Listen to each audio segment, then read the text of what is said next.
Hi friends, welcome back to Radhika Mudaparthi channel. ఇదిగోండి చూడండి, ఒక పువ్వులోనే చూడండి ఎన్ని కలర్స్ ఎలా వస్తున్నాయి. దీంట్లోనేమో ఇట్లా లైన్స్ వచ్చినాయి.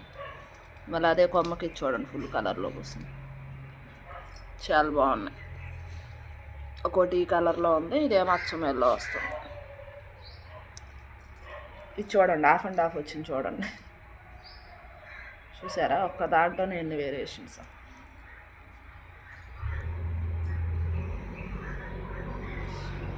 ఇదోలా వచ్చింది, గేర్ల వచ్చి షేడ్. ఇదో షేడ్. చాలా బాగున్నాయి కదా ఫ్రెండ్స్. ఇది ఎర్లీ మార్నింగ్ ఇచ్చుకుంటాను, మళ్ళీ ఈవినింగ్ కూడా ఇచ్చుకుంటాను. ఇదిగోండి, ఇది వరకు ఇక్కడ వరకు వచ్చింది. కలర్ వేసినట్టుగా భలే వస్తున్నాయి. నాకైతే చాలా బాగున్నాయి కలర్ఫుల్గా. ఒక చెట్టుకే ఇన్ని కలర్స్ వస్తుంటాయి.